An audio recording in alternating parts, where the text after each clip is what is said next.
Good morning, dear students. Hope you all are safe and healthy.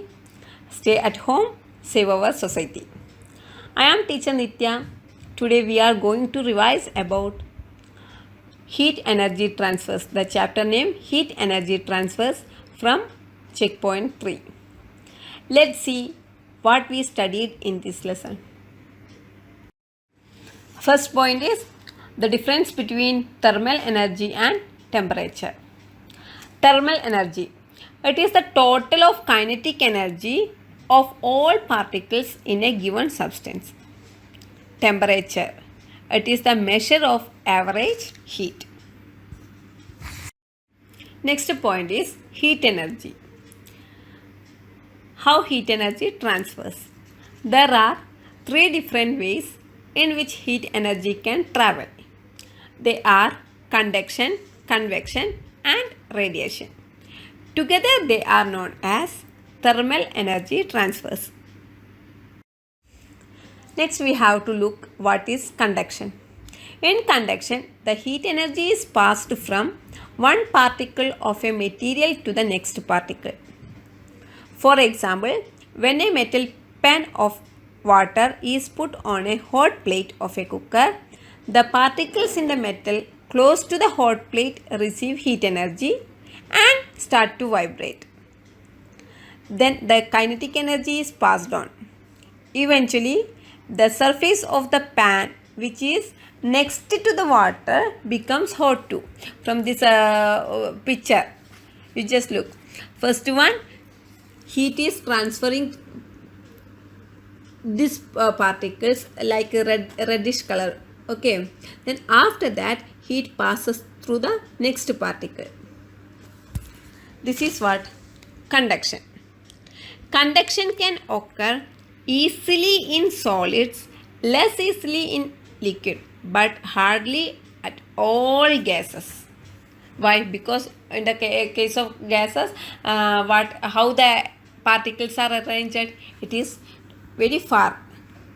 That's why it is very hardly, the conduction can occur hardly in gases. Now convection. What is convection? How energy transfers to this process? In convection, heat energy is carried away by the particles of the material changing their position. Example, when we boil the water, the particles at the bottom receives heat energy first. Then the particles move faster and the warm water will rise and cooler water comes down. Then this process repeat. Look this picture, you can see that one. Warm water, that is reddish color. Okay, that rise and cooler particles sink. So convection can only occur in liquid and gases. It cannot occur in solid because there is no space between the particles. Understand? Welcome back to Kids Fun Science. My name is Ken, and today's experiment is convection currents. Hot air rises and cold air sinks. As always, adult supervision is required. What you'll need for this experiment is a container, a small bottle, and food coloring. The container is filled with room temperature water that I left overnight. I used blue colored ice cubes to represent cold air and red hot water to represent warm air. You can already see the blue ice cube immediately starts to sink to the bottom.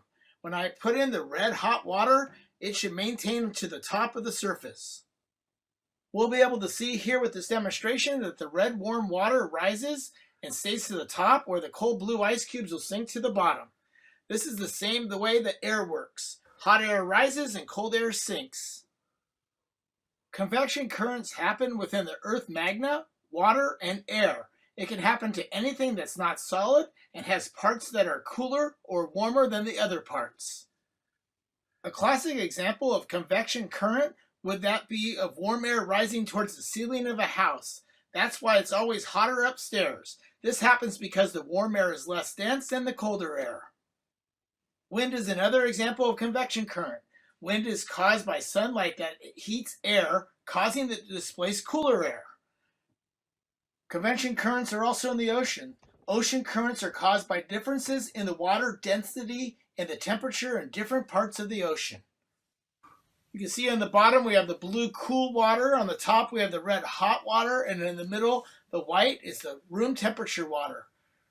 I hope you enjoyed this video. Remember to click thumbs up below and also to subscribe. Thanks for watching.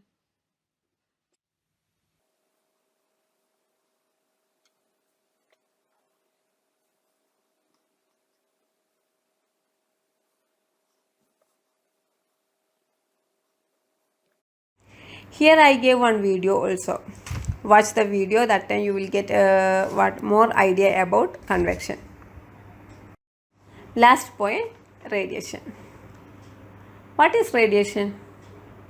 Let's see. Energy can travel through air or through a vacuum as electromagnetic waves by radiation. Example, if you stand near to the fire, after some time how you feel? You feel hot. So the heat energy transfers through the air and reaches near to you. Okay, that is radiation. So the energy, the heat energy moves through the air. Remember these points also. Some infrared radiation can pass through certain solids such as glass. Next one, greenhouse effect. What is greenhouse effect? You studied in grade 4 or 5, I think. So greenhouse effect means it is the warming of Earth's surface and the air above it. It causes global warming. Global warming is caused by the gases like carbon monoxide and methane that traps from the sunlight. So after trapping this one, these gases cannot go back. That's why it is in the air itself. So it is it increases the temperature. So the gases like carbon dioxide and methane are called greenhouse gases. Understand?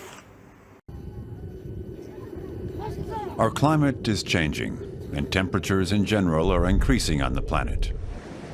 Sea levels are rising, and the ice is melting at the North and South poles. One reason for this is the greenhouse effect. But what is the greenhouse effect? A greenhouse is normally something useful. It helps us grow things like tomatoes out of season. That's because it's nice and warm inside a greenhouse. The sunlight enters and visible light penetrates the glass. This is partly absorbed by the plants in the soil and partly reflected on the outside as invisible heat radiation. As a result, temperatures rise inside the greenhouse.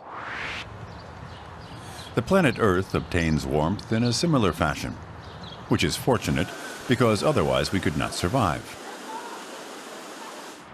Without the natural greenhouse effect, temperatures on our planet would be around -18 degrees Celsius, and not the average 15 degrees Celsius above freezing. Sunlight penetrates the gas layer of the atmosphere. It's partly absorbed and partly reflected, just like in a greenhouse. Small particles in the air ensure that a percentage of the reflected radiation is sent back to Earth. However, humans cause a lot of pollution by producing large amounts of carbon dioxide, methane, and nitrous oxide. The small particles increase in number, and the result is just like a greenhouse where the glass is too thick. So an increased amount of radiation is sent back to Earth and the heat is unable to escape, causing temperatures to rise constantly on our planet.